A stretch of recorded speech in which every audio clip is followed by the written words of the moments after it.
September 21st, 2020 at 7 p.m. and the meeting is via teleconference.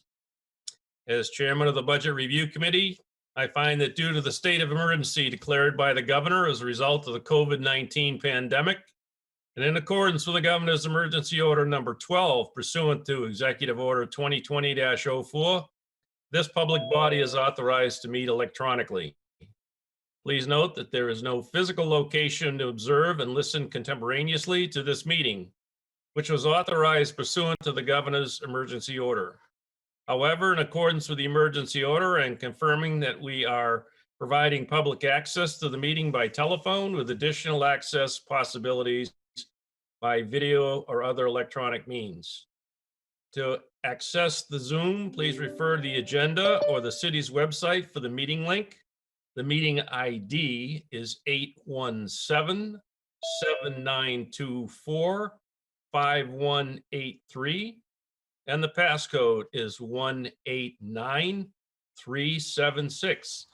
To join by phone, dial 1-929-205-6099. Again, the meeting ID is 817-7924-5183, and the passcode is 189376. The public may also view the meeting via channel 16. We are providing public notice to the necessary information for accessing the meeting. We previously gave notice to the public of this necessary information through public postings. Instructions have been provided on the City of Nashua's website at www.nashua.nh.gov and publicly noticed at City Hall and the Nashua Public Library. We're providing a mechanism for the public to alert the public body during the meeting if there are problems with access. If anyone has a problem accessing the meeting via phone or channel 16, please call 603-821-2049 and they will help you connect. And adjourning the meeting if the public is unable to access the meeting. In the event the public is unable to access the meeting via the methods mentioned above, the meeting will be adjourned and rescheduled. Please note that all votes are taken during the meeting should be done by roll call vote. We'll start the meeting by taking roll call attendance. When each member states their presence, please also state whether there is anyone in the room with you during the meeting, which is required under the right to know law. Alderman O'Brien, would you please call the roll? Thank you, Mr. Chairman. Alderwoman at large, Shoshanna Kelly.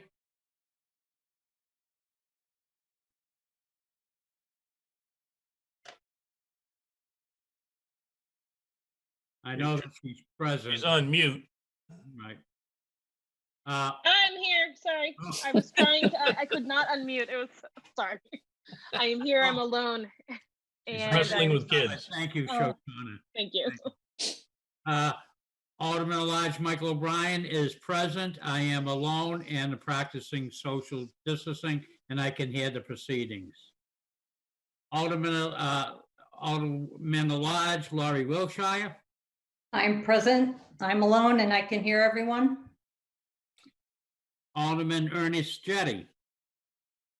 I'm here. I'm alone. I can hear you all and I'm staying safer at home. Alderman Jan Schmidt. I am here and I am alone.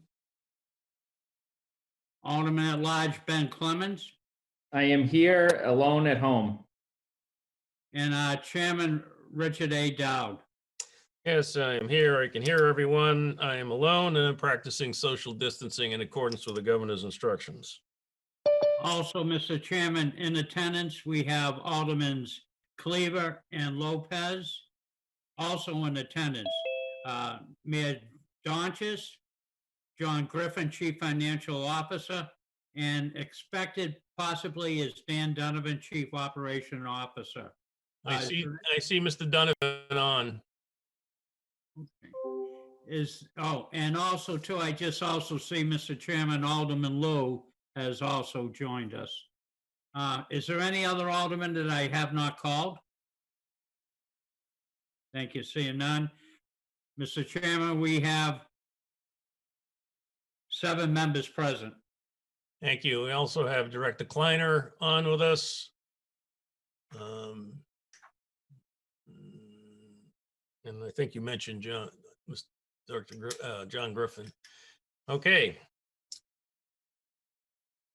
So the first item of business is public comment. Is there anyone on from the public that would like to make a comment before tonight's meeting on anything that's on the agenda? Hearing and seeing none, we'll move on to communications. From John Griffin, Chief Financial Officer, Comptroller. Reason is the New Hampshire retirement system. There being no objection, I will accept the communication and place it on file. Unfinished business, There is none. new business resolutions. Before us this evening is R-20-66, approving the cost items of a collective bargaining agreement between the National Board of Education and the National Association of School Administrators and Supervisors. American Federation of School Administrators, AFL-CIO, from July 1st, 2020 through June 30th, 2021, and related transfers. Mr. Chairman, I would like to recommend final passage by roll call. Okay, the motion is for final approval of R-2066. Mr. Donovan, would you like to explain the contract? Yes, this is a very simple one-year contract with a small increase of 1.5% to cover July 1st of 2020 to June 30th of 2021. The main reason for the shortness, the brevity of the contract is this group, which is a very divergent group. It has what we consider senior level directors in the school district, as well as some lower level people.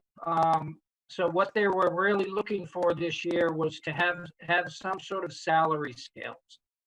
So it mentions that in the contract. So they hope that by the time they negotiate their next contract, which should probably be a longer term contract, that they will have at least these salary scales produced so they can feel more comfortable with the levels of each one of the individuals.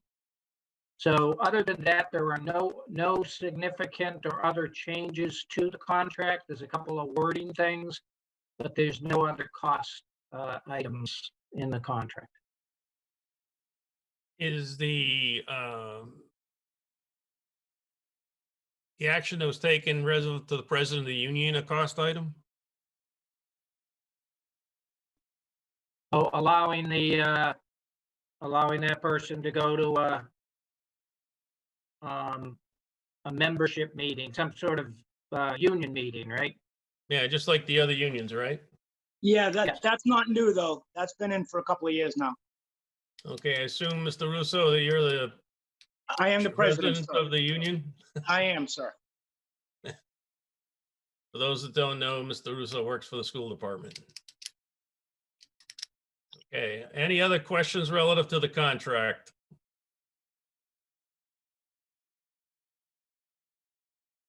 Anyone? Okay. I think it's a relatively effective contract for a one-year contract and a reasonable rate. So with that, the motion on the floor is for final approval of R-2066 with the approving cost items, a collective bargaining agreement between the National Board of Education, the National Association of School Administrators and Supervisors, American Federation of School Administrators, AFL-CIO, from July 1st, 2020 through June 30th, 2021, and related transfers. Will the clerk please call the roll? Thank you, Mr. Chairman. Alderman Clemons, Yes. Alderman Schmidt, Yes. Alderman Jettie, Yes. Alderman Wilshire, Yes. Alderman O'Brien votes yes. Alderwoman Kelly, Yes. Alderman Dowd, Yes, Mr. Chairman, 7 yeas, 0 nays, motion carries. motion carries. Okay. Alderman O'Brien? Thank you, Mr. Chairman. Also before us this evening is R-20-067, establishing the use of a fund balance for the tax rate. Mr. Chairman, I'd like to make a motion to recommend final passage by roll call. Okay, the motion on the floor is for final passage of R 20067, establishing the use of fund balance with tax rate. Mr. Mayor, are you or is John Griffin, who's going to address this? Oh, well, I can begin, Mr. Chair. Okay, Thank you. So this essentially assigns $4.5 million of the surplus, the revenue that was received over and above the projections in the budget. It assigns 4.5 million for tax relief, which is the number that we have projected throughout the entire budget process. It does provide that part of the technically unassigned fund balance money is being used for this, but the surplus is flowing into the unassigned fund balance. So in essence, the surplus is making this tax relief possible. This is something we've done every year, and without it, the tax rate would, of course, be very adversely affected. So we are recommending that you approve $4.5 million for tax relief. okay, are there any questions? And by the way, I believe we've been also joined by Alderwoman Gotthreit, Mr. Chairman, Alderman Clemons. thank you. Just a question, what do we anticipate the tax rate to be, the tax increase to be with this, once this gets passed? Below 4, but not that much below 4. Okay, so just under 4%. Correct. And what, do you know what the tax rate will be per thousand, I think it's, or what it will go to? well, it will add about 90 cents to the tax rate Okay, thank you. per thousand. Okay, I believe I also saw Alderman Jettie. Yes, so I get questions, Mr. Mayor, about, this $4.5 million in surplus. And, the question is, how, what is the total surplus? And people wonder why we end up with such a surplus. Obviously, if the people ask if we budgeted a tighter budget, which wouldn't allow for such a surplus, the tax rate would be lower to begin with. So why is it that we end up taxing so much so that we end up with a surplus that we then can apply to the next year's, or part of it to the next year's tax rate? Can you explain that for people who ask that question? Yes, of course.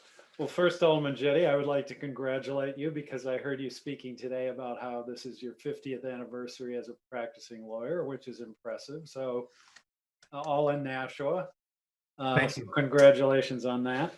Well, the issue of whether we budget, you've asked, the first answer is because we budget conservatively. We conservatively estimate revenues, particularly to make sure that if revenue does not meet those expectations, so that we make sure that we at least get the budgeted revenue into the city. And this has been a practice that the city has been using for, I mean, this really decades, many, numerous decades.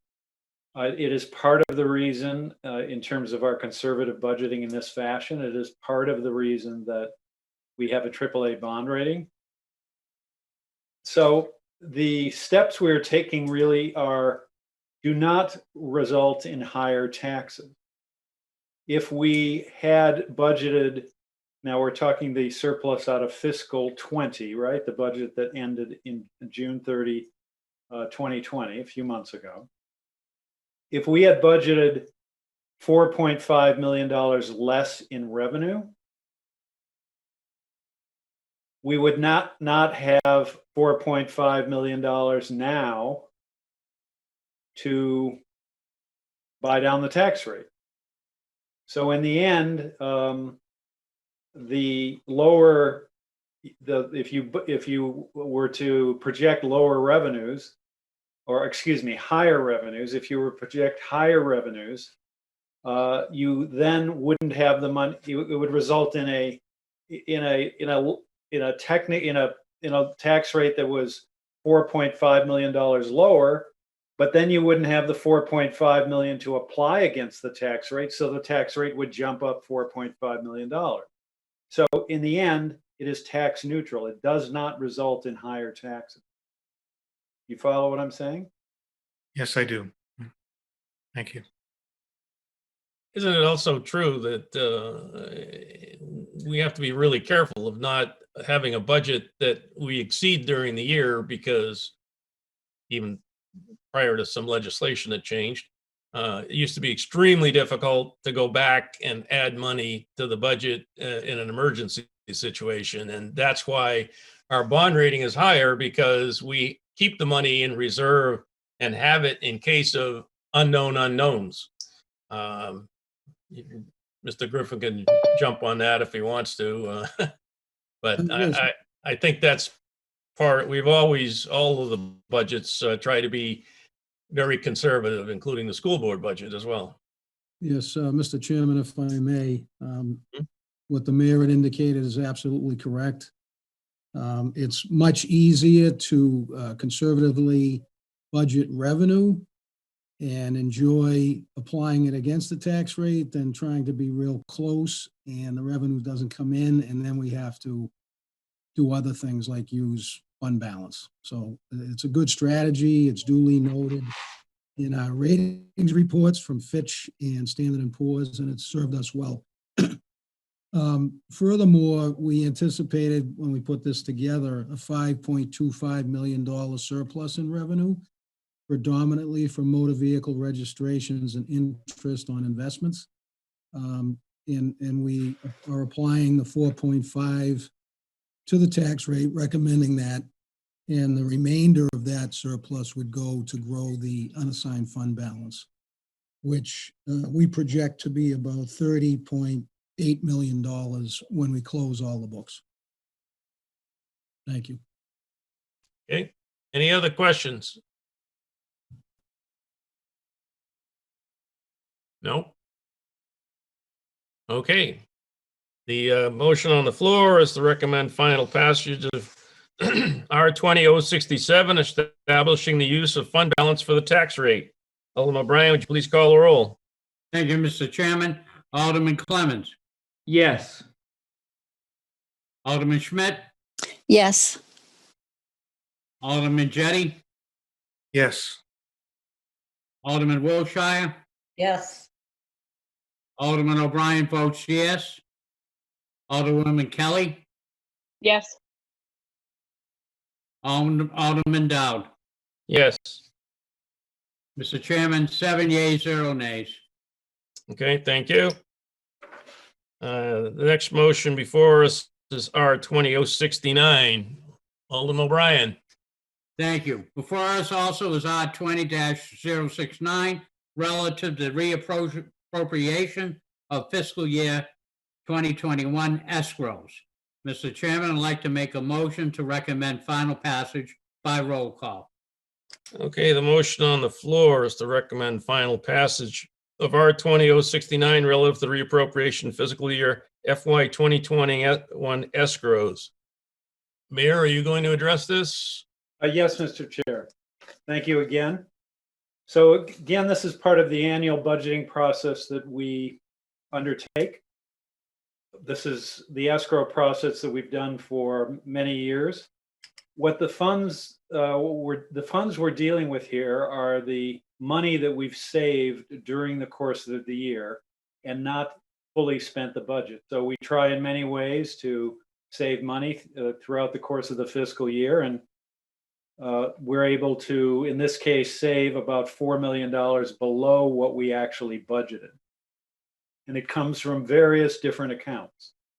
Again, it's because people are cautious during the course of the year. And as usual, we redirect, and these are already appropriated money. This is money that was appropriated or voted by you last year, last fiscal year, fiscal 20, was unspent and now is being redirected into other uses that have arisen since that time. The largest number, which it has been for a long time, is nearly half of this money goes to SURF. In other words, the Capital Equipment Reserve Fund. You recall that we only budgeted several $100,000 for SURF, Capital Equipment Reserve Fund. We really need to buy on an annual basis more like $3 million or a little bit more, somewhere in that range, $2 to $3 to $3.5 million worth of equipment. So the biggest item here is $1.85 million would go into the Capital Equipment Reserve Fund, pushing the number that we would be appropriating for the current year, or pushing the money that would be directed into SURF from the budget and from the escrows to a little over $2 million.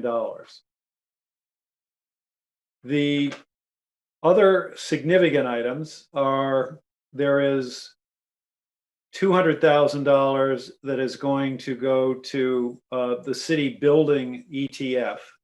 Now this, we have a reserve account that is used when there are repairs needed for city building. And we try to maintain a balance there, and $200,000 would be directed into that reserve account. You recall that we have a lot of gopher money that's paying, gopher meaning CARES Act money directed through the state of New Hampshire from the federal government, that's being used to make the COVID-19 related changes to City Hall. If we go over the gopher money, and that's still an if, this is the reserve account and would be at most $100,000 on about a $900,000 project, but in the end, we may come closer to hitting the number. The funds for that project would come out of the city ETF, the city buildings reserve account. The other item, another example, is money like has been used from this account, for example, to fix the front door when it was broken, to patch up the roof at the Court Street building, to make general repairs when they are necessary. So that account is down, I believe, but Ms. Kleiner can correct me if I'm wrong, to around 100,000. So we are suggesting increasing it by $200,000. Another major item would help us complete the first significant improvement to the riverfront. $410,000 would go to riverfront lighting. That is a project that has been designed. The project is designed. This would appropriate money to complete the project. There's about $200,000 already appropriated into the project. This would enable us to complete it. This would not be the final time that you see this. This just reserves the money or budgets the money. We would, of course, come to you with the contract and showing the design and all the work that is going to be done at the time that as soon as the money is budgeted, really, in the very near future, because you would need to approve the contract would need to be approved, at least by the Finance Committee. So another big item, or a significant item of $200,000, is to fund the cost of barriers. This has to do with the expanded outdoor dining. This would not purchase all of the barriers, but it would help. It would be which would cost about $400,000. What this would do is enable us to rent some barriers and buy a few more, so that we could offer outdoor dining again next season. As you recall, the outdoor dining season is going to end in November. It has been, in my view, and I think all of the people that I talked to downtown, a very large success. It has saved small businesses downtown, which easily could have failed if we had not done this. It has changed really the atmosphere downtown and made it much more pedestrian, walkable, people friendly. The number of people downtown and therefore the strength of the downtown economy has been increased significantly by this. If you go down there on especially late Wednesday, Thursday, Friday, Saturday nights, there are many people down there, especially when the weather's better. But I even noticed last night the weather was 50 degrees. There's a lot of people eating outside downtown. So we've saved a lot of small businesses and made a big improvement to the city. So we're suggesting that this project be continued with these funds. And again, you would get, you would still need to authorize that legally that we would be able to undertake that. So this is not the last time you would see this, but it budgets the money, puts it aside so that if you decide to go ahead, we would be able to have the funds to do it. You see, there's a $200,000 item for the Public Works building.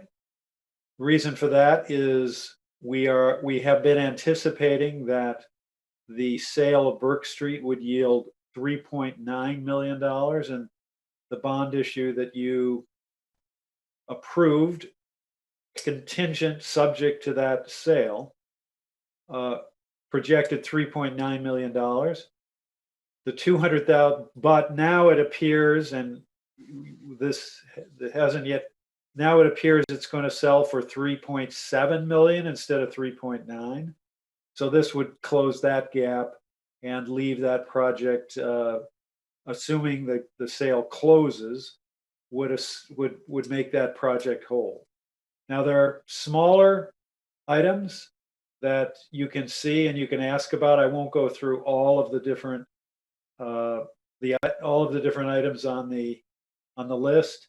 Mr. Griffin and Ms. Kleiner are here to answer any questions concerning any of the items, as well as myself. So I will stop there, Mr. Chair, and simply answer any questions that any members may have. Okay, are there any questions relative to the items on that list? Yes, Mr. Chairman. Yes, Alderman Clemons. Thank you. No, I just want to say that I think this is a really good list. There's a lot of needs on there that are being taken care of. And what I like about these escrows are that this is already money we've taken from taxpayers.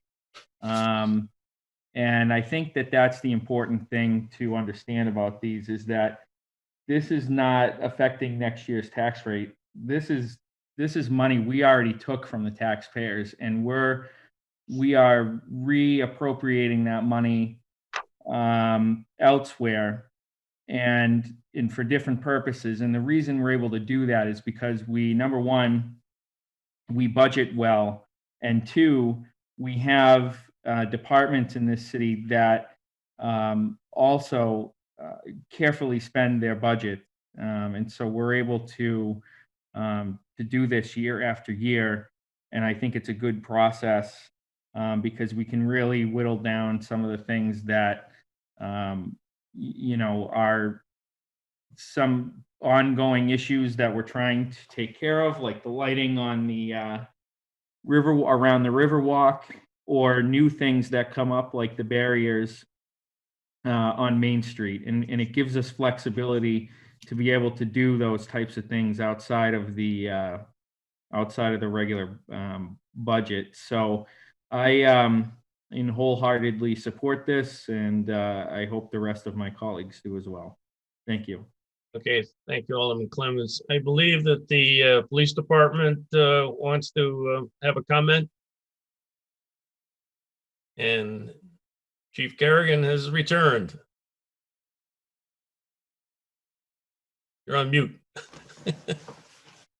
Hi, folks. I just finished the citizens portion of the Police Department Academy, so I just walked from that meeting right in here, and I think it went pretty well. Yeah, I appreciate you folks sitting here taking the time to listen to us today. As you know, the equitable trust is critical for us to be able to manage our business. Alderman Wilshire has always said it best. This is how we plan for our snowstorms. We can't predict homicides. We can't predict major events that happen in Nashua, and we can't budget for it. If as we've talked about in the past, if we have to plan for a major homicide to happen and put aside $60,000, $70,000, $80,000, then we're not able to, put sectors out on the street. We're not able to send officers to schools. We're not able to do any of that stuff. So it's critical for us to have that fund that's available to use only in the event that we need it. If you remember, when the first 2 years this was it was started, there was a set of money put in, and the first year we didn't have to use any of it. The following year we had a couple of homicides that took a lot of the budget up that we had to use, but we've been very judicious in how we spent it. We've been very careful in how we spent it. But if we don't have that money in the expendable trust fund, we can't plan or manage for any of the major incidents that come up on a regular basis. We have all the documents that show everything that we've ever spent that money on and its importance. And I just think it's critical to be able to maintain services for us to have that money. So, Chief, Could I add to that, Mr. Chair? I was just going to ask one question. Do we know what the balance is in that account right now? Yeah, right now it's $340. Ooh. Okay. Yeah, $340.62. Well, first, I'd like to thank the chief for participating in our virtual city academy. This is the first time we've done it virtually, and I'm sure he did a good job. I just agree with what the chief said. We need to put money into that account. Thank you. Okay. I guess my question now or very soon will be, where are we getting it from? But Alderman Lopez, did you have a question? Yeah, I had a question for the mayor and a comment to go with it. So, well, I guess I have two questions. The first is on the riverfront. I just want to clarify that we're talking about street lighting to illuminate the section by the library. Another project that I've been thinking about was LEDs to decorate a power station. So just was looking for clarification on that. But then also on the capital infrastructure committee's ranking projects, the Vietnam Memorial over on Lead Street next to LaJoy Field, the walkways there have been in poor condition for several years now. It annually receives a high ranking of something that should be done, particularly because the number of older veterans who use that area and are at risk of fall. I have talked to Parks and Rec in the past about the cost of having that area resurfaced, and it's been estimated in the past to be around $35,000. Is there any consideration being given to that? Because I think it's important for us to, when we are making public statements about how we budget very effectively and we meet all the needs of the city in advance, and then because we're so amazingly effective at this, we have a surplus to assign to these projects. I think it's important that we remember to address some projects that may be falling by the wayside while we're doing that are particularly important to special populations, like veterans, like people who had loved ones in the Vietnam War, people in that area. Oh, well, thank you. I wasn't really aware that the sidewalks or the walkways were in bad or are in bad shape, so I'd want to look at it. But that's certainly something we can try to figure out as to how that could be done. I didn't mention one special project for seniors, which is there is money in here to convert a tennis court down at Shady Lane to a pickleball court, which is pickleball becoming a much more popular sport for seniors especially. But going back to the walkway, I was not aware of that, and I would be glad to check that out and see if we can find a way to make those repairs. Okay, I appreciate that. It did come up at the town hall meeting we had 2 Oh. years ago, and it's been regularly ranked on the CIC, but there have been a lot of projects coming forward, so I'd love to get a little more attention to it. Now, but your first question, Alderman Lopez, was about the riverfront. Yeah, Right. which lights are we doing? Are we doing cosmetic lights or are we doing safety lights? No, this would light the walkway, the river walks from the Main Street Bridge west to the Cotton Transfer Bridge, and would light the Cotton Transfer Bridge. So all those walkways would be lighted, and the Cotton Transfer Bridge would be lighted as well. So it's mostly kind of safety, but it will look nice as well. So it will serve a dual function. And we've seen, and I'm going to ask, I spoke to President Wilshire today, and I meant to mention this, which I will mention now, having to do with the riverfront. I think we should recognize there's a group of people who've done this beautiful lighted kayak event now twice, and it's grown each time. I think we should do a recognition for them. So, and just to congratulate them for doing such a wonderful job without, just totally on their own. The naked people? We've seen how much people enjoy the riverfront as we've begun to enhance it.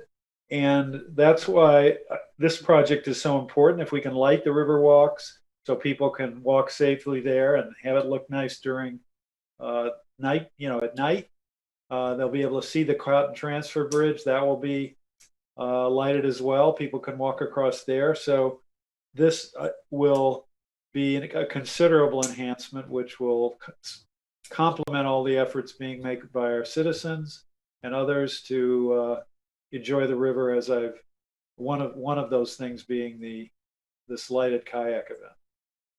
So Director Marchand had a meeting at the library several months ago with the architect relative to the lighting. And I can tell you the lightings are attractive, functional, and I'm 99% sure they're LEDs and downward blowing light for the most part. So I was very happy to see what the architects had come up with for a lighting design. So I think this Can I is ask a clarification? Sure. That was for the library's courtyard project, or is that project also going to include the lighting on the trail? Because in the past, I believe we've created a TIF district specifically to address needs like that, and there were a lot of concerns with regards to lighting down along that Riverwalk trail. It's referred to as the library walk, but there also used to be trees there, and there are not. So I don't know where we are with that. But that was Director Marchand had that meeting with us and had drawn attention to it in the past. So I think she just had a public meeting on the issue of the lighting. Now remember that this is only part of the whole riverfront enhancement project.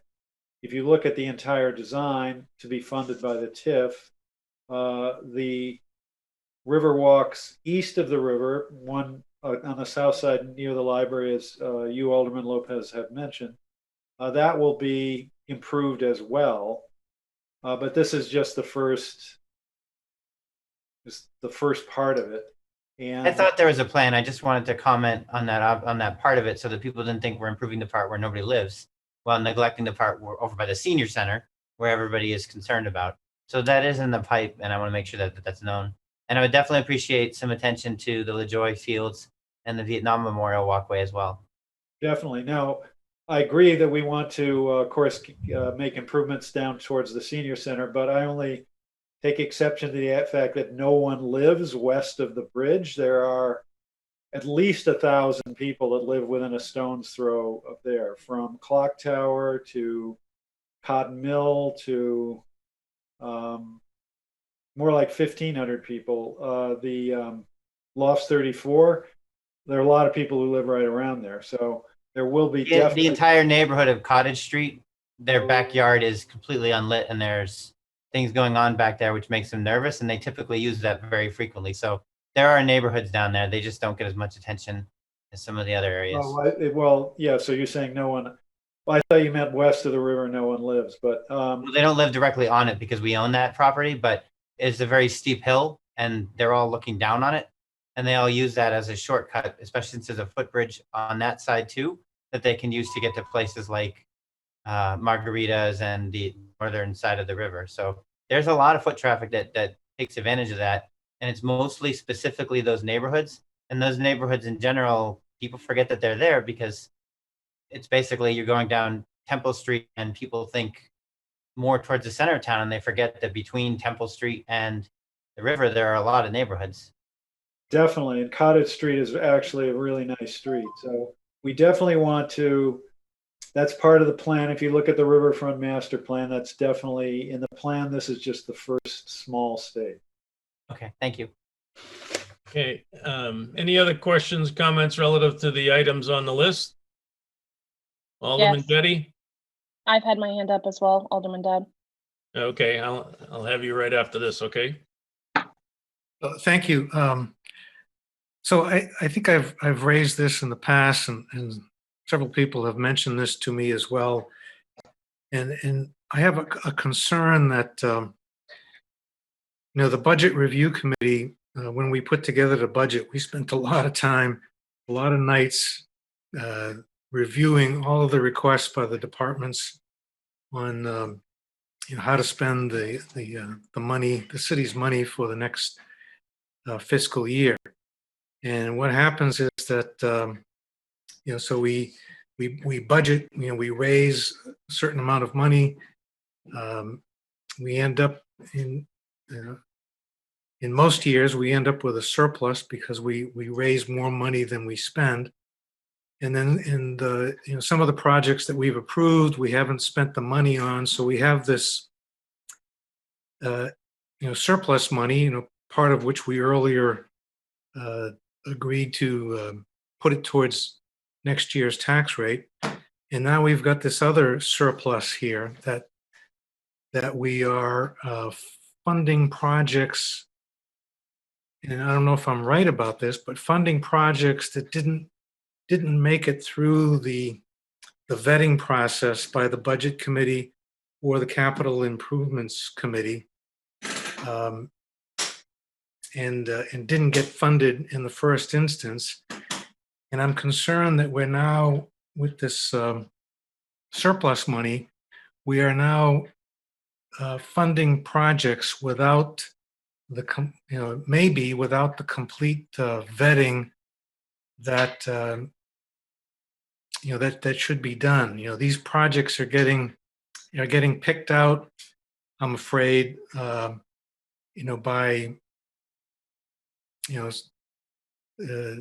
very important but special interest staff.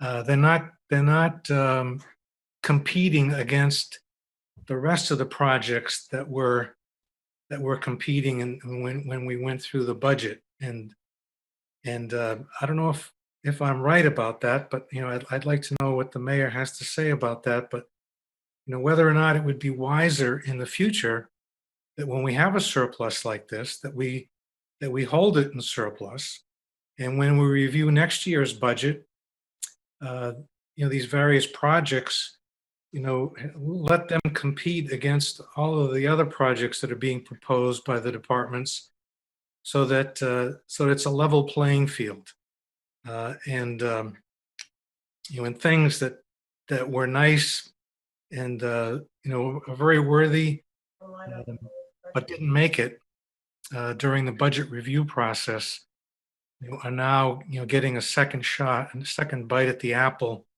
And some other projects that we may have have not funded because of the lack of money are not getting funded again. And so I don't know if any of that, if any of those concerns or criticisms are valid. Mayor, I'd appreciate what you have to say about that. Well, first of all, going back to the list, the major item is money going into the capital equipment reserve fund. And when we passed the budget, we put very little money into that in anticipation of the fact that we would direct unexpended appropriations into that account. So that's nearly half the money. And again, that was fully expected. That's mostly true of the other money on this, the other money that is here on the list, the other expenses that are here on the list. Really, there really aren't staff added with this. There are a couple part-time salary things. $4,000 is one of them out of several million. So I don't think it's really true that none of this was anticipated. We've done the escrow process for numerous years, and I think the department's attempt to save money during the course of the year, so that when they save money, that they can, by doing that, they can use the money for something that's extremely necessary. If you go through the list, I mean, which one of these things would we not do? I mean, I suppose the pickleball courts, $55,000 is not a necessity, but you cut 55,000 on this list, you're not really going to see the tax rate, but see it in the tax rate very much. But most of these big expenditures are things that we really have planned for, and in some cases just have to do. Surf being one of them, the police overtime being another one. Certainly the riverfront is something we've planned on for a long time. If you hear about some of the software expenditures that need to be made, Ms. Kleiner could talk about those. Those are smaller items, so I didn't address them individually. But I think it's a long established process, and people are planning for this throughout the year. So, we could budget higher and then not have saved money at the end and put these projects in. That would be another way to do it, but it wouldn't. I don't.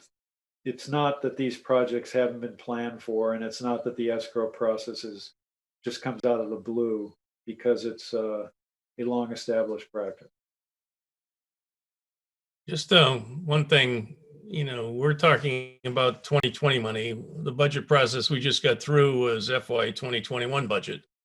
So different colors of money. Also, I'm sure that the mayor and Mr. Griffin have all consulted with all the departments to get an idea of which of these projects should be funded and priorities.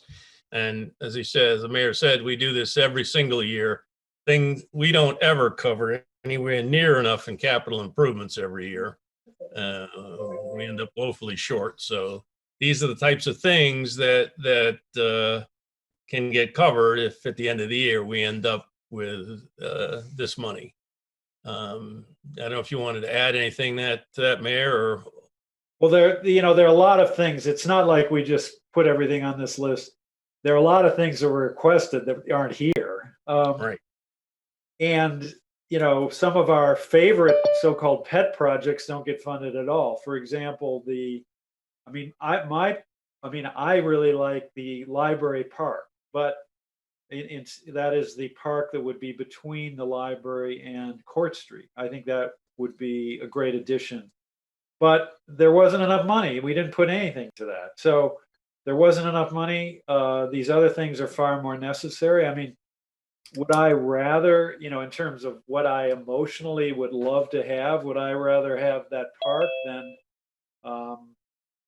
$100,000 to the cost of budgeting and planning software. Well, that doesn't sound, I would rather have a park, but that is necessary. And if you get into the details, they really need that. And so I think we're mostly meeting needs and a few things. I mean, $55,000 for the pickleball, but that of course is for the seniors. The rest of this stuff is, there is $25,000 to be the local match for engineering on the Lock Street project. We have a big $1 million grant there. We're trying to get that going. We need to have local match, things like that. It's not there are no frivolous expenses in the list, in my opinion. Thank you. Alderman Wiltshire? Thank you. I was supposed to be next, Alderman Dowd. Oh, I'm sorry. I had Shoshana next. We'll get right back to you, Lori. Shoshana? Thank you. I guess the raise hand thing is hard for you to see, so I'll interject my voice next time. So I just had a couple of questions. I think that this list makes a lot of sense. I think my question is, some of these things are kind of popping up to me as potential projects that may not go forward or may not be needed if COVID continues the way it is. So, for example, conferences and seminars, even the pickleball courts. What happens to that allocated money if that stuff gets stalled due to just what's going on in the world right now? Well, you need to ask the individual departments. I mean, I think conferences and seminars now are virtual. I mean, but people still pay for them. There's only a small amount allocated to that need. The pickleball, it's an outdoor sport. People are still playing pickleball, and they will still play it during COVID. And it's like tennis. It's a little closer than tennis, but not that much. It's like doubles. Usually they play doubles. So the chances of infection there are really very low. So I don't think that would be a project that we would delay based upon the continuation of the COVID pandemic. Can I follow up, please? Sure. The conferences and seminars, we would have to, but we would need like $20,000 is for the PD for conferences and seminars. And is the PD still on here? Yes, I believe so. Oop. Maybe yes. Is the chief? Is the chief? Yep, still here. That's the biggest. Could you answer that question regarding the PD? Could you just repeat it? I didn't get the whole part of it. The question, well, Ms. Alderwoman Kelly could repeat it, but it had to do with the conferences and seminars. There's $20,000 going to the PD for that. And the question was, well, what if there aren't any conferences and seminars because no one's traveling because of COVID-19? So one of the issues we've had with that is we had a surplus of money from last year from some of those trainings and conferences that we have to attend to. They may not, some of them are being held virtually now, so we still have to pay for them. And some of them we are slated to go to and they haven't been canceled yet. So a lot of those trainings are things that were carried over from last year that were mandated trainings we weren't able to get to. So we're pushing them into this year. Does that answer your And question? I think my additional was, if we do not do that, does it go back to the more of a procedural? Does it go back to the fund again? Say, the barriers don't happen. Yeah. Oh, if this money does not get expended, it comes back to you again. Yeah, it's again a unexpended appropriation and a surplus item. Like it could if these projects didn't get done, they could show up in the escrows. If we decide, well, we're not going to do that, money would be available and unexpended and could be redirected at the end of the fiscal year. And if I could follow up one more time, please. Sure. I forgot my question. I'm getting old. No, you're not. I feel like I'm getting old. It's my brain is gone. You'll have to come back to me. I'll remember it, I'm sure. Okay. Alderman Wilshire. Thank you. I just wanted to talk a little bit about the escrow process and why it's important. We have been doing this escrow process every year since I've been on the board, and we won't go how far back that is. But it's been a while, and we've always done this. And to me, it's like, you know, we've done everything we need to do during the year.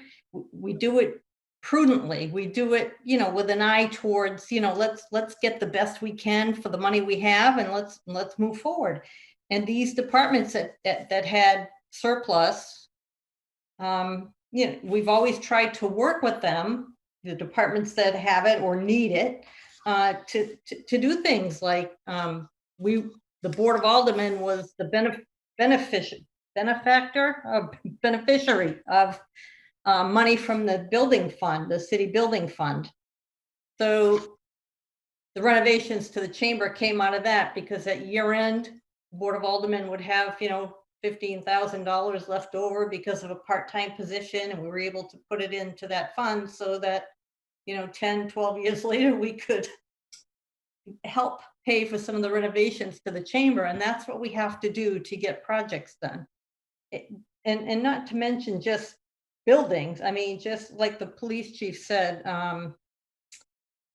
crime, the expendable trust fund for crime. I mean, you just can't budget for it. And that's what we use this for. And I think it's important that we go through this escrow process. And I'll say, like the mayor, there were probably 10 times this many requests for this funding. I'm sure all the departments said, I want to do this, this, this. And these were the ones that rose to the need, I guess, you know, in the contemporary time. So that's all I have. Thank you. Alderman Dowd? Yes. Alderman All right. Kelly. Thank you. I remembered my question. And thank you to Alderman Wilshire for that explanation. I know, you know, she's been on the board a long time, but some of us that are new, it's nice to get a refresher of what that process is, and also for anyone watching to kind of hear that this is sort of normal business that we're going through here. My question was, and again, this is just for anyone who is unsure how this process goes, anything over 10,000 still comes back to the finance board to be vetted. That is true. The number is now 25. That's right. But that is the case. So anything above 25,000 is still going to come before a committee before getting any sort of approval. Correct. Okay. I just wanted to make that clarification. So thank you. Okay. Any other questions relative to this? Alderman Dowd? Alderman Clemons and Alderman Jettie. Thank you. Yeah, I wanted to just add on to what Alderman Wilshire had stated, and that's to the process. And the process for this is that it goes to the budget committee. It goes to the same committee that overlooks the budget. So, and then it goes to the full Board of Aldermen to be approved. So it's not like it goes to somewhere else. We could reject any of these if we wanted to. We could change any of these if we wanted to. We could amend it tonight or some other time, but I mean, that's not typically the process, but it is in our hands to do that. But this is a long time process that fills the needs that we can't necessarily do within the budget, so we do it now. And I particularly like the process because, again, it's money that we have already collected from the taxpayers. So we're not asking them for anything more. We are simply taking the money that we've already taken from them and reappropriating it to other things that will ultimately benefit the entire city. And again, it comes through the same process that the budget does. Thank you. Okay. Alderman Jettie. Yeah, I just wanted to say that, you know, I'm not I'm not against any of these particular projects. The point I'm trying to make is that, it is true, we are the Budget Review Committee, and it is coming before us, and we're reviewing it. But I don't know how many projects there are here. I don't know. Are there 25? And we're being told that this is a small portion of what all the departments would like to do if they had the money. So maybe there are 100 projects, and I'm just making the point that we, as the Budget Review Committee, we're not seeing the 100 projects that are competing for this money.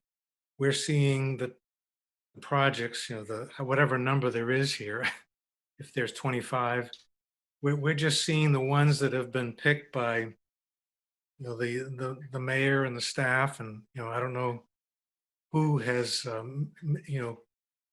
has come up with this list, and we have the right to approve or reject this list, but we're not seeing all of the other projects.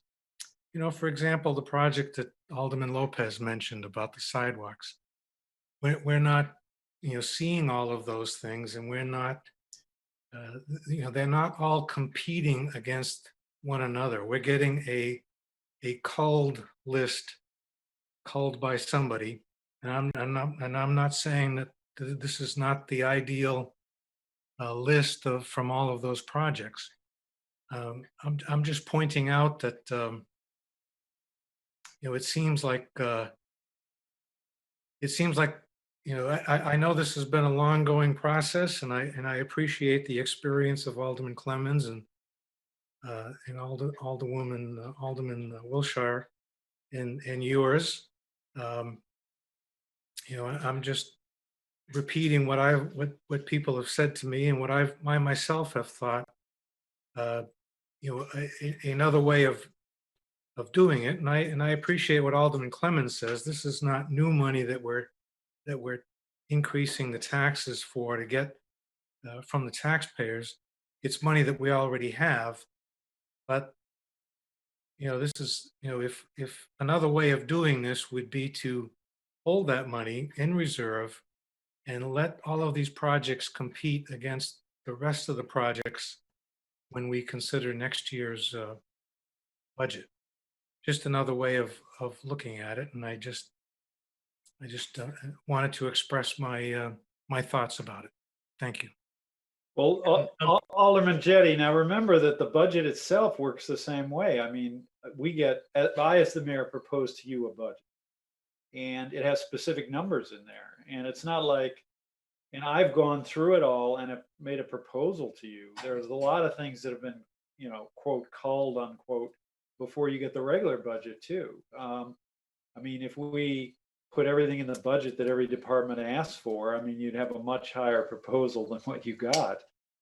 So we start with budget guidelines, and we try to keep the level of increase down to the extent that that's advisable. And so, it's really the same process as the budget itself. I mean, as Alderman Clemens said, you could delete or change any of these items if you wanted. You, a majority, by a vote of the Board of Aldermen, you have to approve this. You could change any of the line items, but that's true of the budget itself. So I don't see it being that much different than the budget process.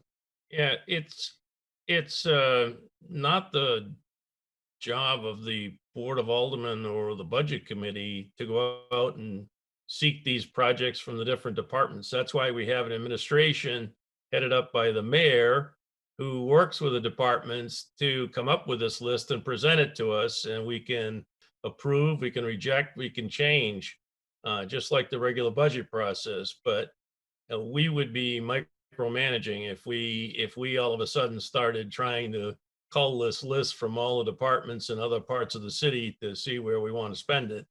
That's the administration's issue. It comes to us for approval. So that's the way the process has worked for the 10 years I've been on the board, and I won't say how many Alderman Wilshire's been on, but quite a while. Anyone else? Alderman Wilshire. I couldn't agree any more with what you just said. We have an administration, and that's what we trust them to do. Okay. We're the legislative branch, and we don't micromanage the city. Thank you. Alderman Lopez.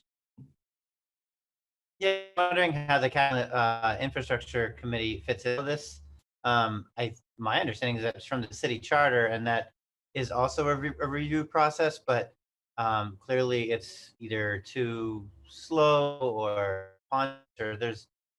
If the mayor could explain the difference between projects like what is proposed versus sitting on the back burner for a number of years. I know in some cases there may be that you need a certain amount of money by a certain amount of time in order to kick a project off, or there might be a grant match or that kind of stuff. So if you could just kind of go into that a little bit. Mayor?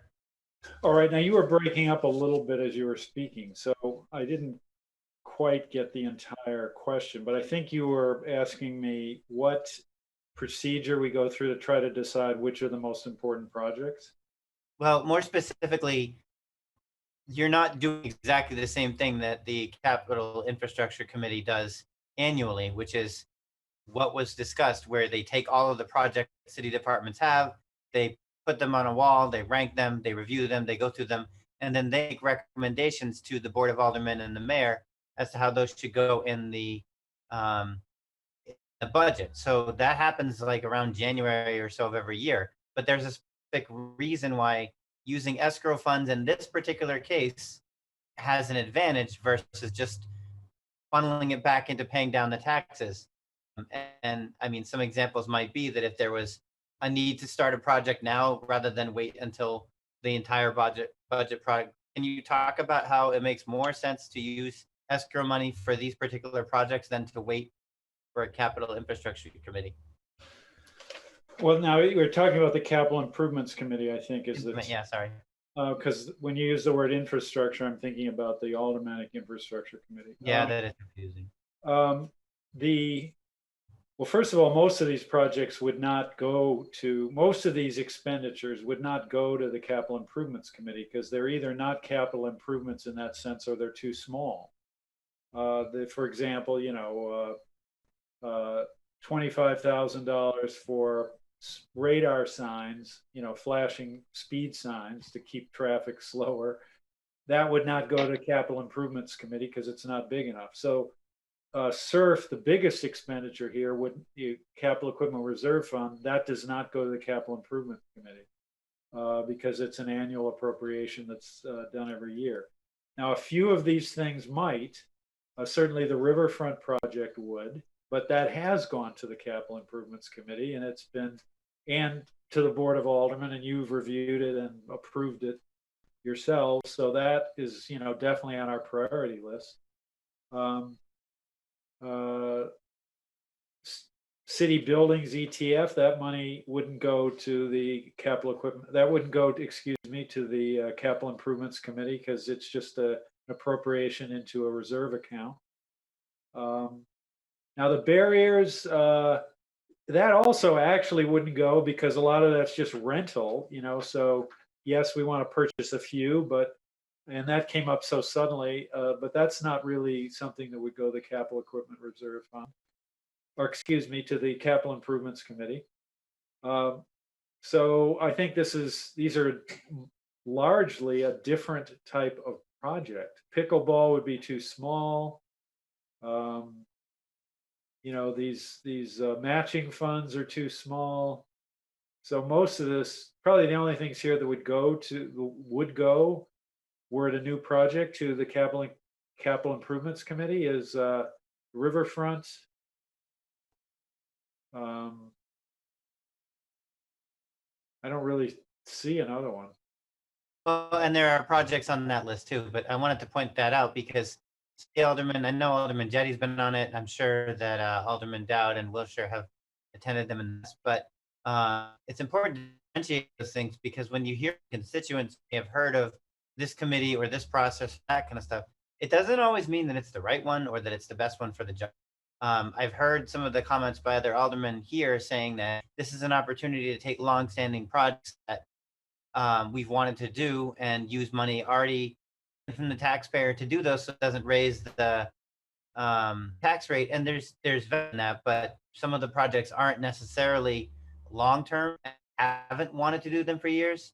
It's more jumping on them now gives us the opportunity to strike the iron is hot. The roadway barriers, for example, completely unforeseen. The need for the police to continue their trainings that nobody expected COVID-19 to show up. I feel like I'm misquoting somebody here, but when we were doing the budget last year.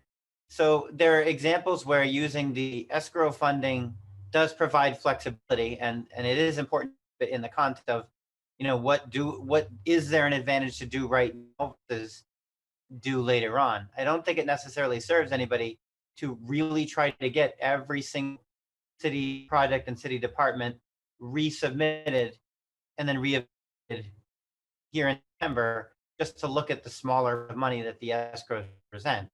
And that's the missing piece here, is that we do have our city chartered capital improvements committee ranking is used to inform the budget projects. We have that, but in using the escrows the way we do them, where number one, we're budgeting conservatively and making sure we don't run out of money in city departments midstream and having to wait on the speed of aldermen to refund them. But additionally, it's improving our credit rating, and it gives us that flexibility to say, all right, well, some projects are really good for longer term planning, and it's important to keep them on the radar. But some projects are small, easy, nimble, and we can get them going by using this process. There are going to be sentiment that we should stop everything and just pay down the tax rate. And there's definitely merit to looking at the cost benefit of making all activity focus on dropping property tax rates. But if there are ways that we can continue to do that, then we don't need to throw the baby out with the bathwater. Last year, we were in a pretty difficult position with the tax rate and what it looked like. But we worked with other mechanisms, so it didn't really turn out to be that way. So this is just one of many tools that we have, and it's kind of important not to use it for everything. Okay, thank you, Alderman Lopez. Are there any other questions relative to the list? I'd like to go back to Chief Kerrigan.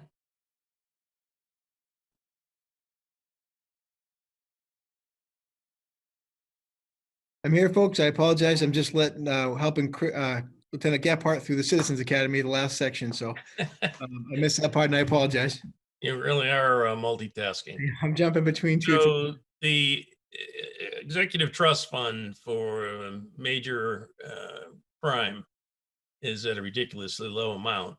And what do you think would be the minimum that should be funded in that just to be safe?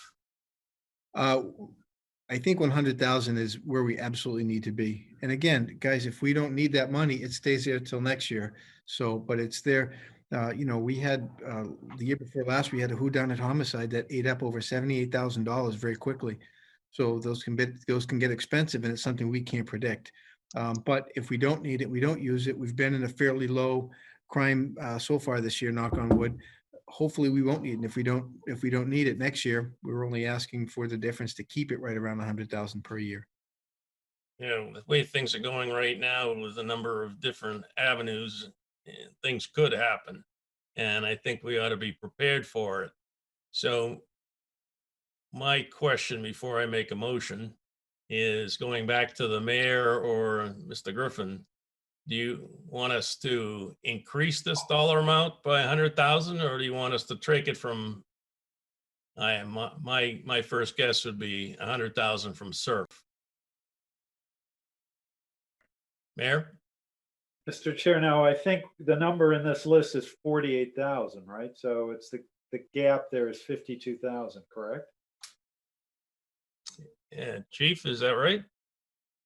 No, we're down to $430. But what's the, isn't the, The fund line is 48,000. That's what the mayor's referring to. So to get line? the police up to 100,000. It's Doesn't 52. line 23 assign 48,000 into that account? Yes. Mr. Chairman, Mr. Mayor. Yes. There's two expendable trust funds in the police department. One is the one that the chief is bringing up, which is the expendable trust fund for police overtime. Then there's another expendable trust fund. In this case, it's called General Expendable Trust Fund. This is how we're going to be able to fund the costs associated with the officers that are going to be trained to attend the training and certification. So Ms. Smith and I work together to position those funds in that trust fund in case they don't need them. So again, the one that chief would like to fund and the mayor would like to fund tonight, that's $100,000 in their police overtime. That's not on this list. They do need the 48,000 for the general expendable trust fund to the extent they need to pay the officers to go to, well, they're going to pay the officers, but if they need that amount of money, that would certainly help.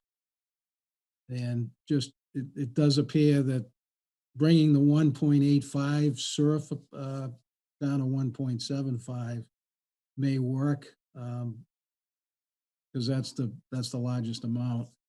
What that means, though, as the mayor has indicated several times, we need to close the gap in the fiscal 22 budget between the needs, and the mayor said 3.3 million and 3.5. That we're going to have like a $2.8 million balance if we approve the 1.75.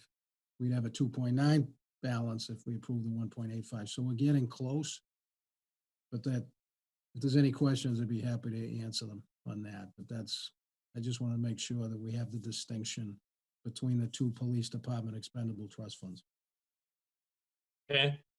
I believe I saw Alderman Lou. Did you have a question?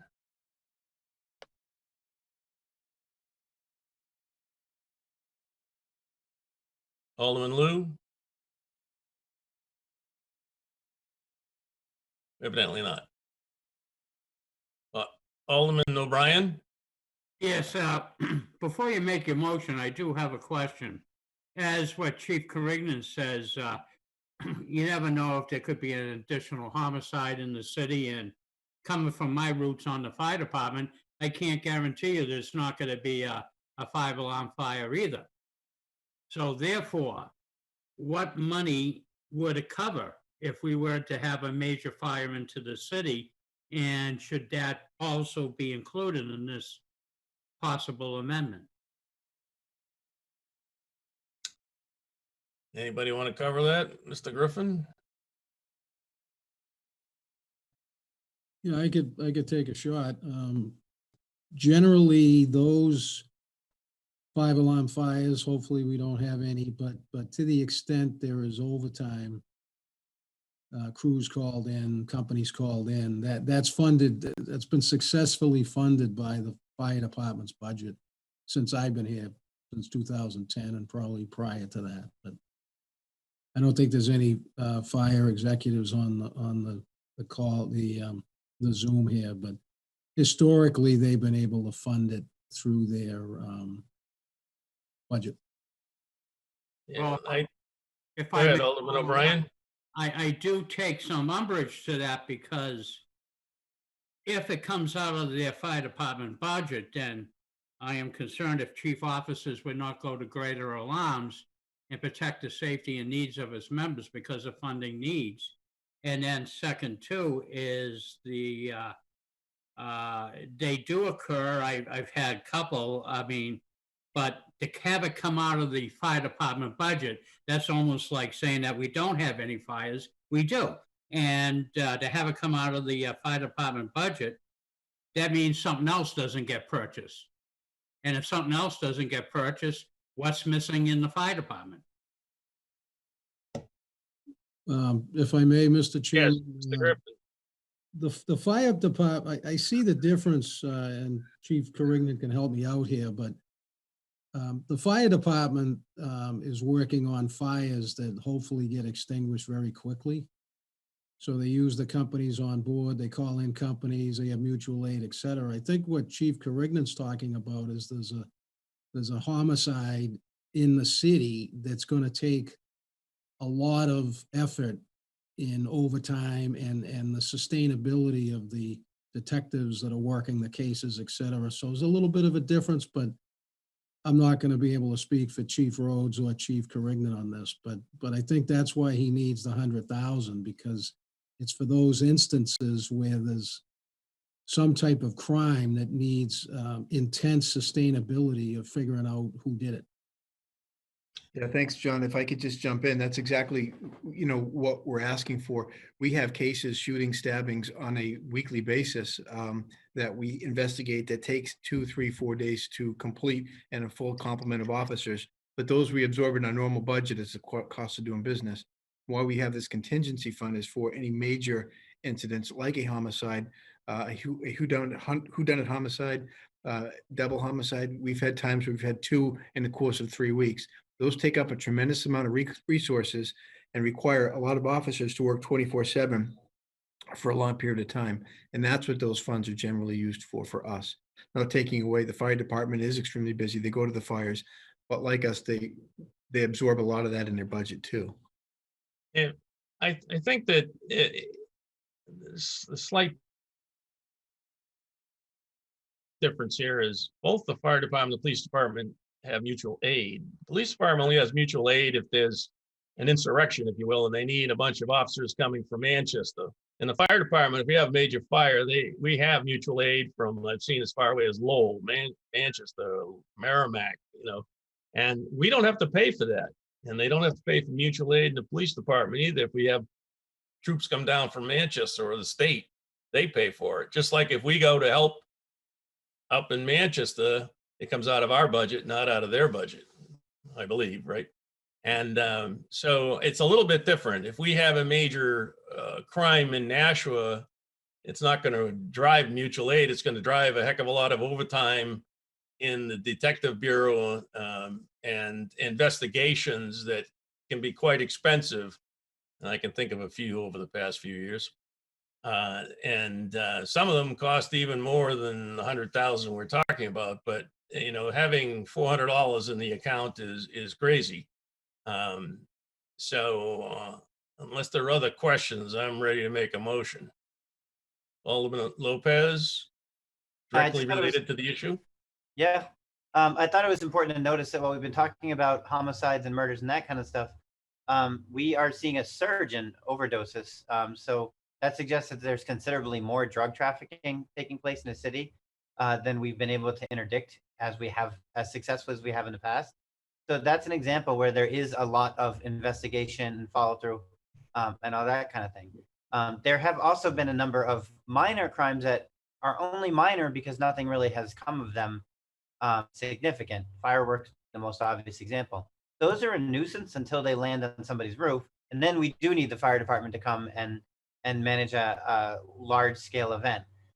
So there are definitely some areas where the city could better support the police in making sure that it has the resources and the tools to address either events that are happening in too subtle a way for us to pick up on in the middle of a lockdown where there's no behaviors to observe or people to question, or issues that, deterrence is the best bet rather than trying to figure out who exactly done it.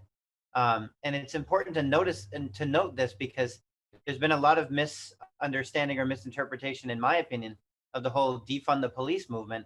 And a lot of what the defund the police movement is actually advocating for is better training for police or funding in different isms in different ways.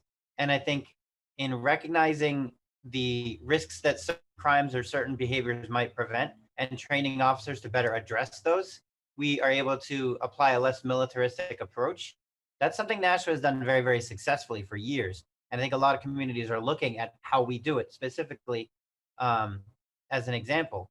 And so I wanted to point that out, that we do have the need for unanticipated issues to be addressed.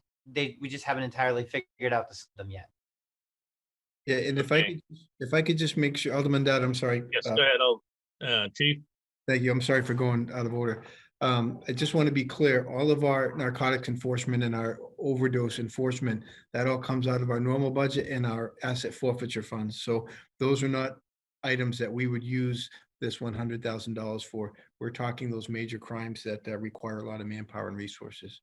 But I appreciate what Alderman Lopez says. Absolutely, training is huge for us, and it's a reason why our agency is at the level of professionalism that it is. But the funds we're talking about and asking about is just those major incidents. Anyone else? Well, if I could just reply, what I was trying to get at was preventing those major events with these resources is probably a better goal than answering them after they've already happened. All right. I'm going to make a motion to reduce line 22 on this list by $100,000 and allocate it to a new line for the Police Expendable Trust Fund to cover major crimes. Is there any discussion on the motion or the amendment to the motion? Alderman Jettie? Yes, this is kind of exactly the type of thing that I was talking about earlier. Here we have, as far as I know, to my knowledge, this request by the police department is, at least to me, is being made for the first time here tonight. So here we are, we're looking at how to expend this surplus money. And I was told earlier that that this list comes from the administration after looking at all the requests from all of the departments, and I assume that that means the police department as well. And this is what they've these are what they're recommending, and that we should trust the administration, not micromanage. And yet here we are, making a change without a whole lot of background information or debate. I mean, it's pretty. I mean, I don't want to diminish the needs of the of the police department and the fund that the chief is asking be funded. I understand that, but I'm wondering how, taking it from SURF, and maybe there's a better place. Maybe there are other things on this list. If the administration had an opportunity to look at the list, maybe there's another place where they would be more comfortable taking the money from. Maybe there are other projects that they would rather not fund in order to come up with this 100,000 if it really is a priority item. So I'm inclined to I'm not sure about the correct procedure, but to table this resolution, allow the administration to look at the various items that are competing for this money, talk to the chief, and maybe come up with a solution, a compromise, or some way of meeting those needs, rather than, I feel unqualified right now to say we ought to take 100,000 from SURF and give it to the police department. I mean, I remember when the police department was before us and we were talking about their budget. The administration had made a recommendation to us.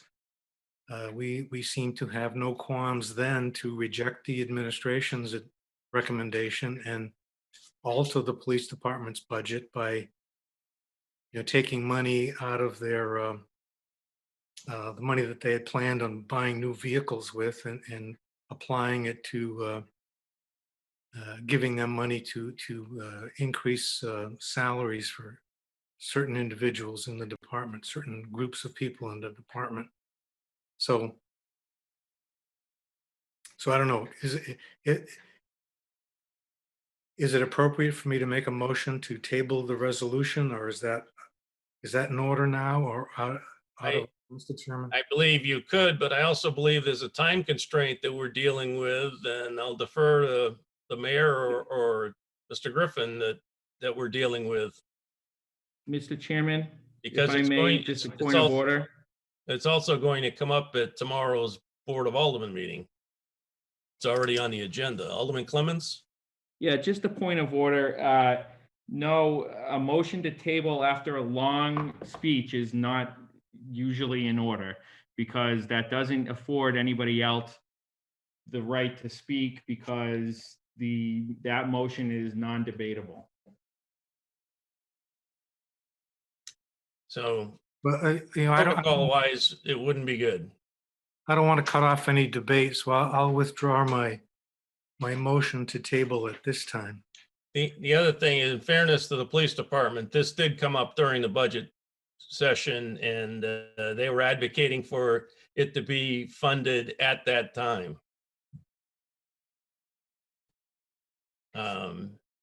So is there anyone else that has a question on the amendment to this? Mr. Chairman? Yes, Mr. Griffin? Couple of things. First of all, you're absolutely correct. This would significantly enhance our ability to close our books timely.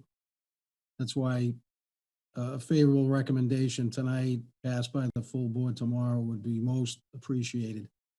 And secondly, in response to Board of Alderman Mike O'Brien's question, I did do some research while there was discussion, and there is a fire emergency fund. It was approved by the Board of Aldermen in 2005, and it's got about $158,000 in it. And it can be, the agent to expend is the Board of Fire Commissioners. So I did want to let the folks know here that there is an emergency fund for fire operations. Thank you, Mr. Griffin. Are there any other questions relative to the motion to amend R 2069? Mr. Chairman? Mr. Alderman Clemons? Thank you. I am going to support this motion. I don't know whether or not it was an oversight by the mayor, or if the mayor decided not to put it on there, or maybe the police didn't get there in time. I don't know what the situation is.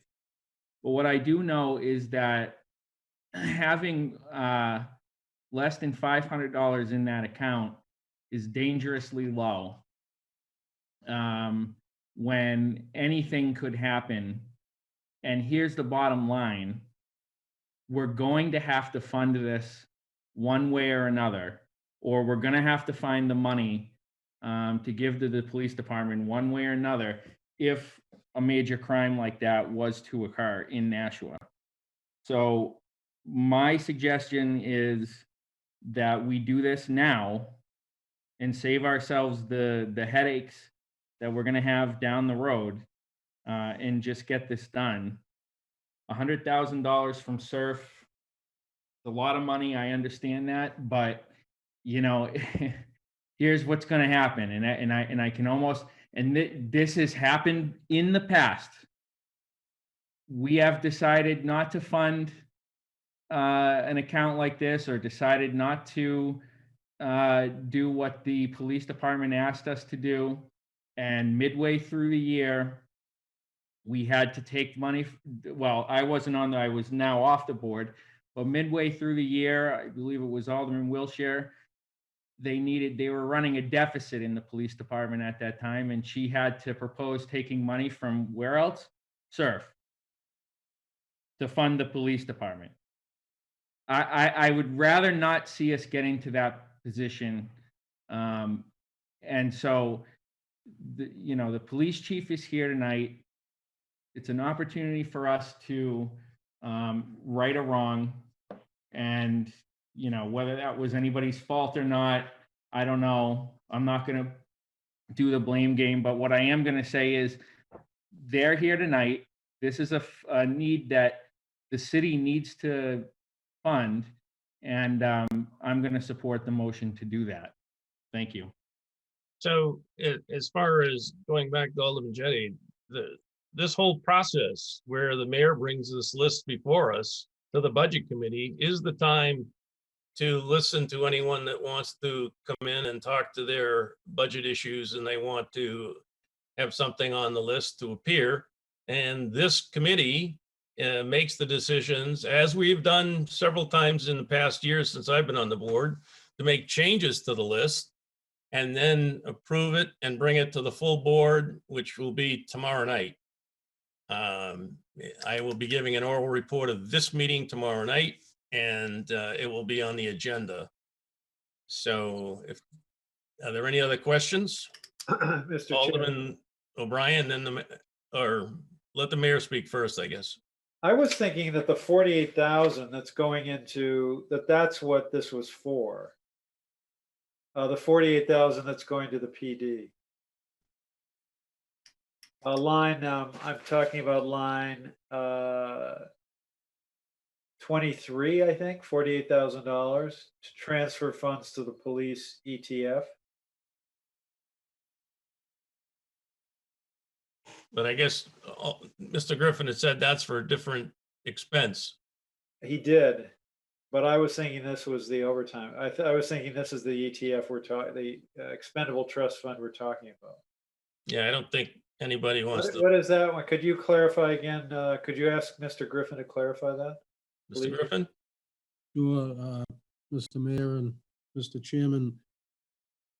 The police department wanted to take the salaries and wages that they didn't expend in fiscal 20 and move it to fiscal 21. And Ms. Smith and I discussed maybe instead of just moving it in through the escrow where it's in salaries and wages, to put it in the general police ETF that can be used for that purpose. Well, how much is in that account? I'd have to check. I don't think there's much, but I will check. Okay. And the other reason that I know quite a bit about this account is being the liaison to the police commissioners. I have sat in on many of the discussions over the last few meetings, all during COVID, about 48,000. about this fact that they need this ETF funded. Are there any other questions relative to the amendment to the motion? Alderman O'Brien? Thank you. First, let me put out that I am going to support this, your motion, but I also like to thank Mr. Griffin. I knew that account existed for the fire department for emergency needs, but I did not know the amount. I think the amount seems to be adequate at this time. And if there was something more major, again, as we talked about in the conversation this evening, we would try to find the money somewhere else. But as long as they have something that is parity in account, because as we're speaking right now, there is a working fire at 28 Mulberry Street. So I think they're going to hold it as a working fire.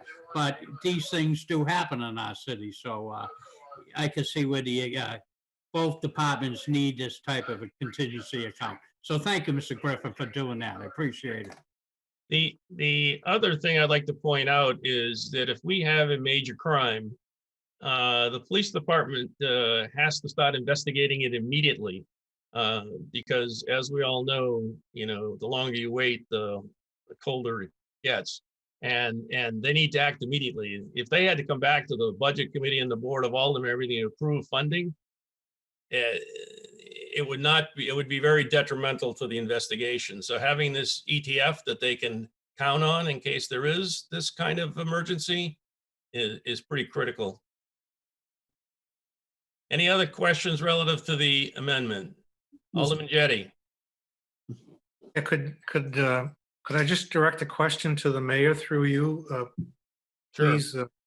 So, Mr. Mayor, you apparently thought the 48,000 was going to the police overtime count. Now that you know that it isn't, and you've heard the chief talk about how he needs 100,000, and Alderman Dowd is suggesting that we take it from SURF. How do you feel about that? Is that okay with you, or is there are there some other items that you would rather reduce and to come up with 100,000? So I thought we were funding 48 rather than 100. And I thought, well, we increased the police department budget by 4%, more than any other department. So somehow we could get by with 48,000. It is unclear to me what the 48,000, if this isn't for the general ETF, what does that go for? I mean, can that go for overtime? I don't know what the 48,000, so it would help me to get an answer to that. Mr. Griffin? Yeah, I can start it off. Mr. Mayor asked a question. The balance in that general ETF is $132 at this point. But the discussions I had on the 48 was this. The police department during COVID-19 early stages was concerned that they couldn't send their officers to training. And the three go together. The 48,000 is for the payroll. And then there's the items below it are for the cost of the cost of the trainings, et cetera. I'm not sure, Chief, if you had that understanding, but it was to position the payroll that you didn't spend this year into 21. But the question that we ask now is, can you handle it all without the 48? And Can we just get, what is the 48 for? Payroll to do what? Chief? So the 48, they're two separate funds. The 100,000 is our major investigative funds. If we have the homicide or something big comes in that we need to be able to, that we can't account for, it's like that snow fund. The other fund, we had money left over from last year. Because of COVID-19, we were not allowed to send any of our officers to mandatory trainings. So we had money savings from the cost of sending the officers to those schools, but they are mandatory to maintain certifications and different things, such as bomb schools, such as SWAT schools, different types of training like that, computer forensic stuff, in order to maintain our certifications. Those schools were put on hold. So at the end of last year, we had saved a bunch of money for overtime, more than the 46. And we told you that we wanted to give all of it back, except only what we needed, which was to cover the cost of those schools, which was the 46. So we had more money than the 46, which we gave back, but the 46, we need to be able to cover those costs because we have to send people to those schools to maintain certifications to do the things that we do. So that was two separate issues. We had extra money left over. We were going to give everything to the city, but that 46 that we needed. And then they ended up taking some of that money and covering the cost of retirements, which usually comes out of a different account. So I'm not sure what the final result of those funds were, but all that money we gave back, we just said, we'll give it all back, but we need 46 out of it to maintain that training and to keep those certifications. And that's why they're two completely separate funds. Next year with no COVID, you don't have this 46,000. I guess it's confusing because there's another line for training and certification. So I guess Yeah, 24,000 is for the cost of the actual trainings, is the rest is for the backfill overtime to cover those costs to fill the positions while they're at the training. And Mr. Chair, I would say, I think there is time sensitivity on this. We really need to get something passed to be able to close the books. And we could scrimp on 2,000 here, 3,000 here, whatever. But probably the easiest thing is, as you propose, to use the line item, the SURF line item, and make that 1.75 million. Okay, any other questions relative to the amendment to the motion? I have a question. Alderman Kelly? Yes. This is to CFO Griffin. Can you talk to the time sensitivity of this if it wouldn't pass tonight, what that does to the budget?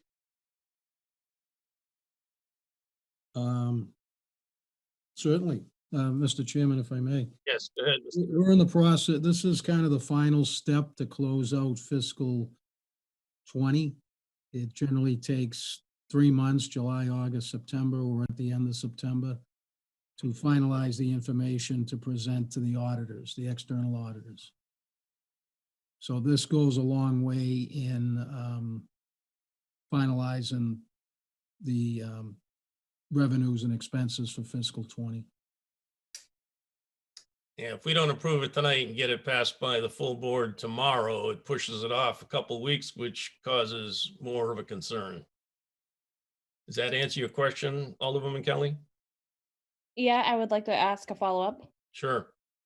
So with the audit taking 3 months, which makes sense, has it been our past, has it been the way that we've done this in the past, that it's done the night before the Board of Aldermen meeting with no time to discuss? Mr. Chairman, if I may? Yes, Mr. Griffin? It's generally done in between the first reading and the second reading, but that couldn't happen. That's why the meeting's tonight. I understand. And I know we're all working in tough times. I Well, have, it's generally, but it generally, there's like 5 days or a week, depending upon when Chairman Dowd calls the meeting, but there's generally a space between the Budget Review Committee meeting and the full board meeting. Yeah, it was a question of impact by COVID plus a day that we could actually schedule a meeting, and we had to fit it in this evening. So, but we have done this procedure every year. yes, I understand, Alderman Dowd, and I get that. I think, what the police is asking for is very reasonable. And there's a lot of things we're juggling as a city. I have to say that I understand some of the people on this committee, Alderman Jettie in particular, who are feeling like we should be able to table something and get the answers that we need and not feel like we have to suspend the rules and push something through in one night. It's happening. It's not, I think that I come to this feeling because it's not the first time that's happened. It's not the first committee that it's happened. And I want to make sure that we're doing our due diligence and doing our jobs thoroughly and asking the right questions before we just approve it at the full board. Any other questions? If not, Alderman O'Brien, would you call the roll for the amendment that I proposed, R 20069? On the amendment, which would reduce line 22, $100,000 and refer that back into the police department budget. Well, not budget, but how would you? Yeah. Expendable Trust Fund. To the expendable trust fund. That is the amendment. I will now call the roll. Alderman Clemons, Yes. Alderman Schmidt, Yes. Alderman Jettie, Yes. Alderman Wilshire, Yes. Alderman O'Brien votes yea. Alderwoman Kelly, Yes. Alderman Dowd. Yes. Okay, the Chairman, amendment passes. Now, the amended motion, R 20069, is up for a vote. Is there any other discussion on the amended R 20069? Seeing none, would you call the roll, Alderman O'Brien? Thank you, Mr. Chairman. We're voting on R 20-069 as amended. Alderman Clemons, Yes. Alderman Schmidt, Yes. Alderman Jettie, Yes. Alderman Wilshire, Yes. Alderman O'Brien votes yea. Alderwoman Kelly, No. no. Alderman Dowd. Yes, motion passes. Okay. New business ordinances. There is none. And we were taking nothing off the table. I had a discussion with Mr. Cummings this afternoon, and some of these things will be taken up later.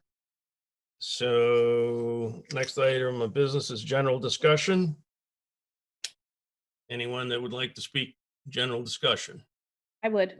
Alderman Kelly. Yeah, so to my last point on the escrows, I'd like to just bring up for discussion how we plan for allowing the discussion and having time to ask the questions. It feels like things are rushed, and I know that there are other people who feel that way. Okay. I know under the circumstances this year, they were rushed. Normally they aren't. I don't know how soon this resolution went out, but people could have looked at it before tonight and had other questions. And we probably should do a better job, especially with newer aldermen, and explaining the process and how it works and the impact. But we definitely need to close the books so that it can go to the auditors, and we can put 2020 to rest. Alderman Wiltshire, did you want to speak? Yeah, I just wanted to add, you know, the legal department's been really busy with all the right to know requests. I'm not making excuses for anyone. It's just everyone has been doing double duty, and this doesn't normally go through this quickly. So I'm not sure why it didn't get scheduled, you know, a week ago, but it didn't. Normally we have time in between to ask the questions before this gets passed. If I could respond, Alderman Dad. Yes, Alderwoman Kelly. I appreciate that this year has been a confluence of lots of things coming together, and I know everybody's working really hard. I just want to make sure that if there's somebody on the committee or several people on the committee who have questions that they feel aren't answered.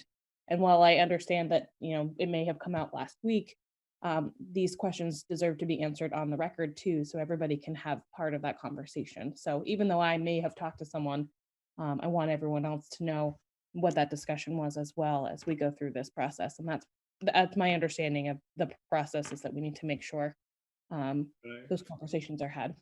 Yes, Alderman Wiltshire. Well, that's what tonight's meeting is about. So if you have questions about anything before we pass this, now's the time. And this will be coming up at the Board of Aldermen meeting tomorrow night, and you can ask additional questions. You can do research tomorrow if you'd like. You can talk to any of the city administrators if you have questions, but this will be coming up tomorrow night. Mr. Chair, could I address this timing issue? Yes, Alderman, Mayor Donches. So this was introduced 2 weeks ago, 2 weeks ago as a first reading. And that's the normal timing. It's introduced, it's pending for 2 weeks, and then it passes, or the Board of Aldermen votes. Now, in this case, I believe, Mr. Chair, we were trying to schedule this meeting last week. Sorry, I'm not on the camera. We were trying to schedule this meeting last week. Then I got COVID. I forget, there were some COVID problems. I can't even remember what they were. And had we been able to schedule the budget committee last week, then of course, you know, it would have been the normal week or so before the vote. But then it was, and I can't remember, but it might have been that I got COVID and I couldn't do it. I can't even remember what it was, but we had tried to schedule it last week and it wasn't possible.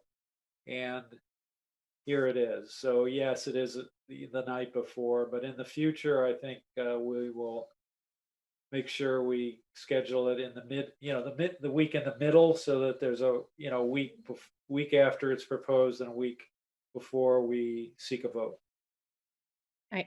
If I could respond. Alderwoman Kelly. Yeah, I appreciate that. And I think that, that's fair timing, especially we didn't have public comment tonight, but if there were public comment that was brought forward, we don't have a lot of time to even address that. So thank you. Anyone else? General comment? Alderman Jettie? Yes, I agree with Alderwoman Kelly, her comments, and maybe I'm the only one, maybe I'm slower than everybody else, but, to tell me that, a resolution can come before the Budget Review Committee and, that during that meeting, the 2 hour or longer meeting that we have, we can ask whatever questions we want and then, make a, vote on it, and then it goes before the full board.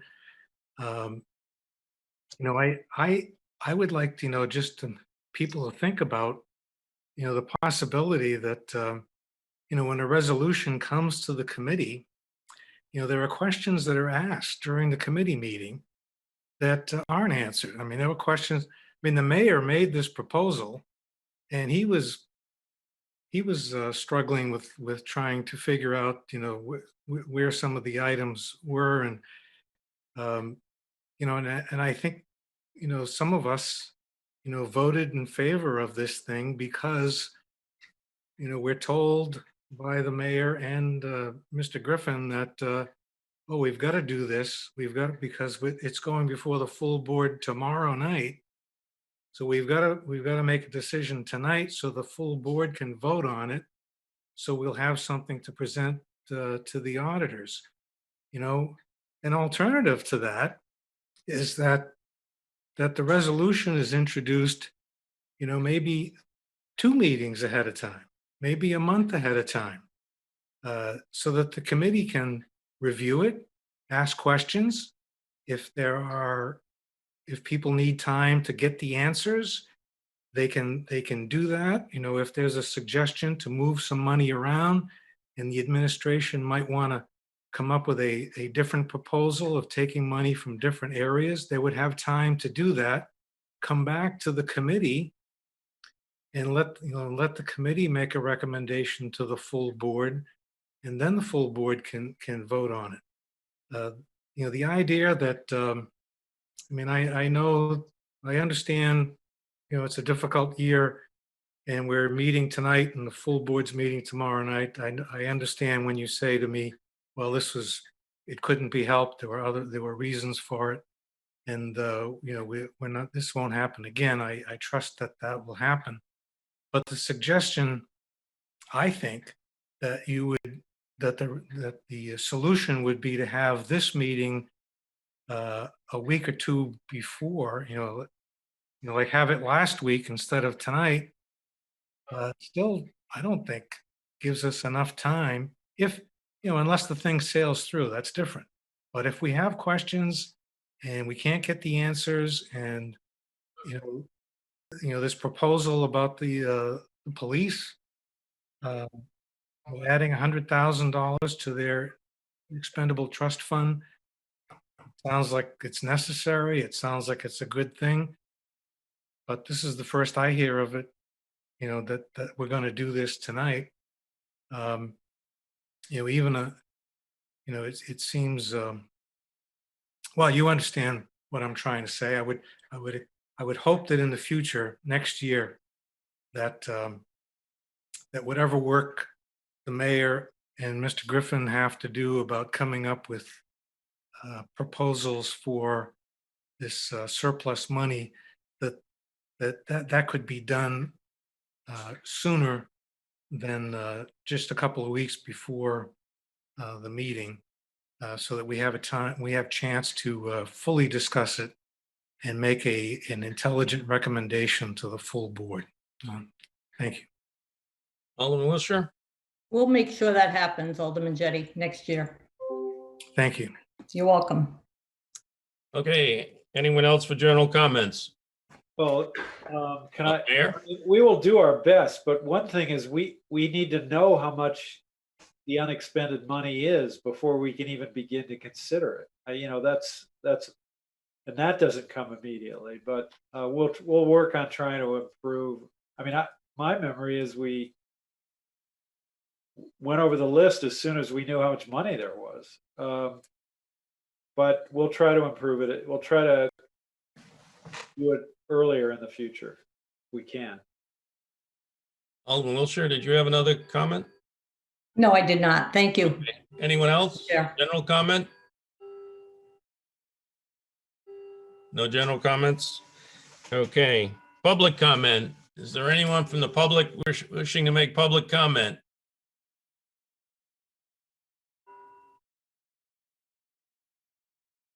No? All right, moving on, remarks by Alderman. Alderman O'Brien. Thank you, Mr. Chairman. Earlier tonight, the mayor mentioned that barriers that are going to be going up on Main Street. And Wednesday night is the infrastructure meeting. We actually have nothing on the docket. It's a rare occurrence. So therefore, I took the opportunity to invite Director Cummings, who's going to give us a presentation on the barriers. So if anybody is interested, we're going to solely designate the meeting. It will be barrier-free. Everybody's welcomed. So you can come and you can get to peruse the new barriers that are proposed. Thank you. And that's 7 o'clock Wednesday. Thank you. All right. Just, I don't know how many people now subscribe to the Union Leader. I subscribe to the Telegraph, the old Telegraph, and the Union Leader. I noticed in the Union Leader, there are a lot of cities and towns in New Hampshire that are going to continue the outside dining after this year, no matter what happens. They've had so much success with it, and people liked it so much that they're making it a permanent part of their culture. And there's a lot of things I saw in there. Won't get into them now, but that we could probably learn from, changes that we could make. Alderman Wilshire. Thank you.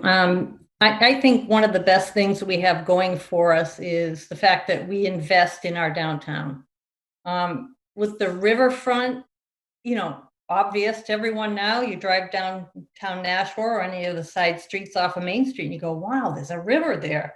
It's incredible why we have not capitalized on that asset long ago. I give kudos to the administration and to the mayor for moving this project forward. You see the kayaks lit out there, people getting to really enjoy the river. And it's really nice to see. So thank you, Mayor. Okay, any other aldermanic comments? Seeing none, we don't need a non-public. So Alderman O'Brien, do you have a motion? Yes, I do, Mr. Chairman. I'd like to make a motion to adjourn by roll call. Okay, please call the roll. Alderman Clemons. Yes. Alderman Schmidt. Yes. Alderman Jettie. Yes. Alderman Wilshire. Yes. Alderman O'Brien votes yea. Alderwoman Kelly. Yes. And Alderman Dowd. Yes, we're 7-0. adjourned at 9:02 p.m. Thank you, Good night, everyone. everybody. Good night, everyone.